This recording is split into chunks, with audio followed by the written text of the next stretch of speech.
So guys, today back from another video on the channel. Today we have the Newcastle United versus Crystal Palace preview. The game at Selhurst Park at a 5:30 kick-off on Saturday. It's a massive game for Newcastle United and Crystal Palace for different reasons. Palace want to be out this relegation.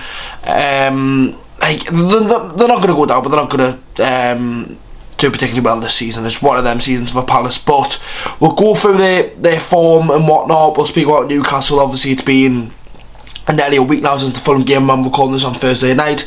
Anyways, make sure to leave a like, subscribe to the channel if you haven't already. It would mean a lot if you could do so. Anyways, let's get the video now and we'll start off by looking at Crystal Palace. So then, Crystal Palace, I completely forgot. I didn't have a clue that they were playing on Wednesday night last night for when recording this.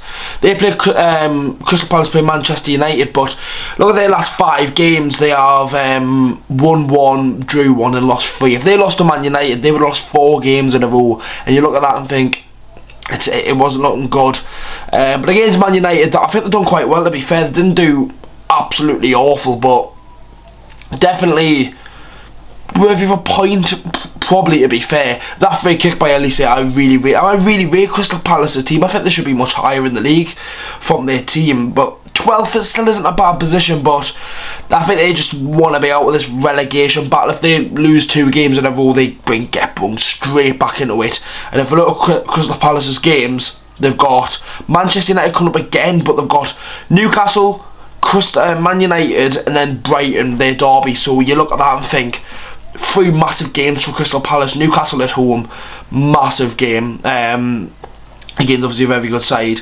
And then Manchester United at Old Trafford, it's a tough place to go. And then Brighton, and then Brentford, and then Liverpool. They've got a tough run of games coming, and I think Newcastle could be probably one of the hardest ones. We look immense just overall this whole season. But Crystal Palace, we'll look at their team that they played against Manchester United to see who performed. Obviously I mentioned Elise, how he scored.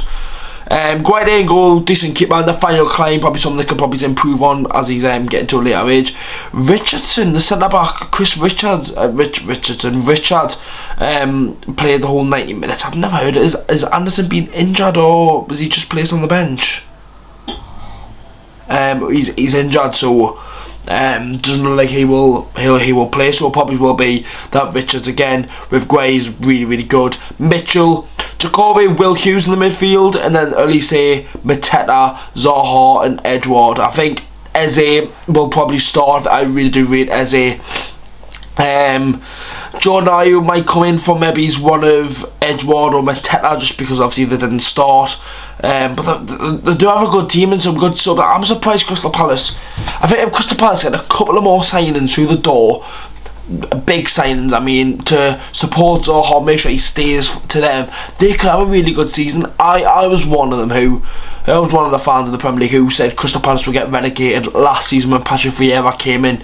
I wouldn't say he absolutely stunned the show, but overall he didn't put a foot wrong last season, and rightly so. Deserved them of staying up, which was class. Obviously, speaking about Crystal Palace, we've already played them twice this season.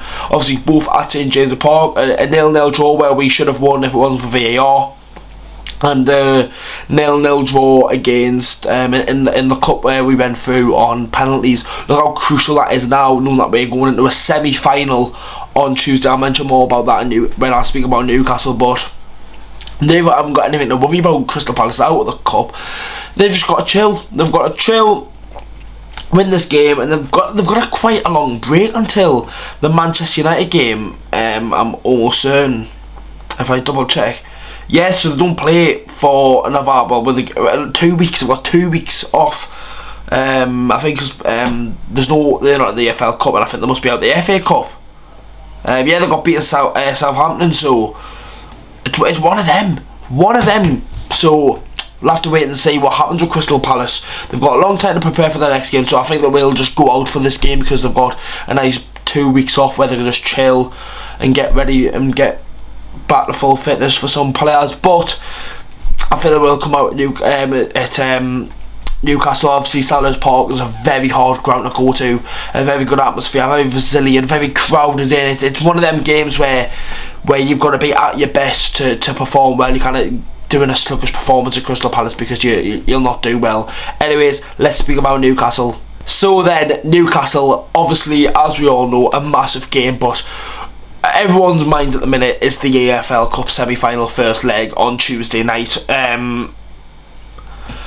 It's going to be a tough one because we've got literally Sunday, Monday, and then we play Tuesday away from home at Southampton, a massive long journey.